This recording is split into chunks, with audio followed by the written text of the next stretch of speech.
Assalomu alaykum. Bugun Denov tadbirkorlik va pedagogika instituti Moliya va bank ishchi konfederatsiyasi stajyor o'qituvchisi Arslon Abduqodir tomonidan audit darsidan video dars. Mavzumiz auditorlik tekshiruvini rejalashtirish. Har qanday faoliyat, xususan auditorlik faoliyati ham samarali bo'lishi yondashuvi avvalo uning puxta, aniq rejasi yoki dasturini tuzish lozim. Ularda belgilangan aniq vazifalardan kelib chiqadi. Mazmunda qo'yilgan maqsadlar rejalashtiriladi.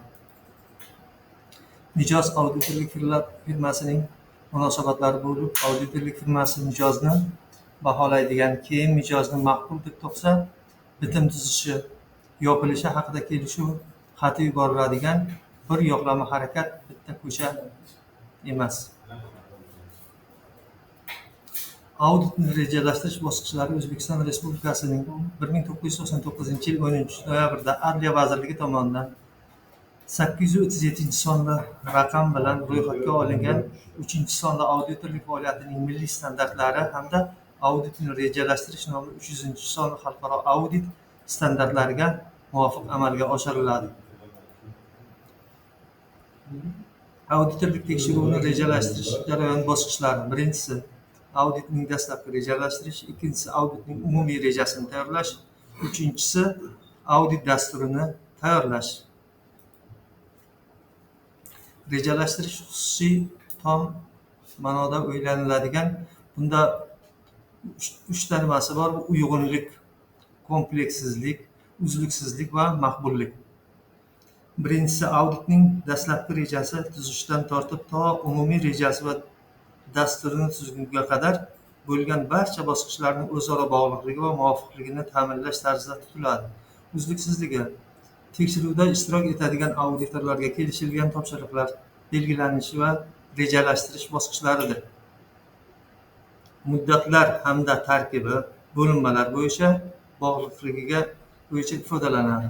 Maqbullik: rejalashtirish chog'ida auditorlik tekshiruvi o'zi belgilangan mezonlar asosida auditning umumiy rejasi va dasturidan maqbulini ta'minlash imkoniyatiga ega bo'lishi zarur. Auditni dastlabki rejalashtirish bosqichida auditni rejalashtirish nomli 3-AFMSning 12 va 13-bandlariga muvofiq auditorlik tekshiruvlari o'tkaziladi. Faoliyatlari to'g'risida to'liq axborotlarga ega bo'lish talab etiladi.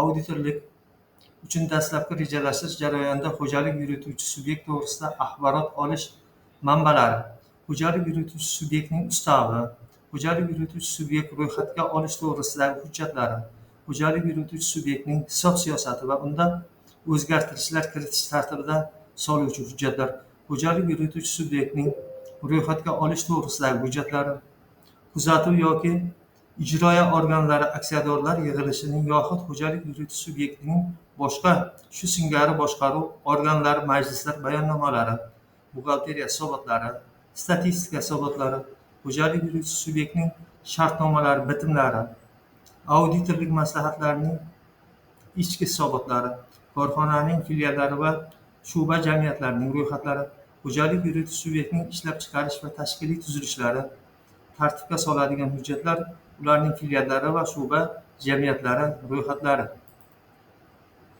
Auditorlik shartnomasi tuzilgandan so'ng tekshiruvning umumiy rejasi tayyorlanishi va auditorlik guruhi rahbarlari tomonidan tuzishi hamda tasdiqlangan bo'lishi lozim.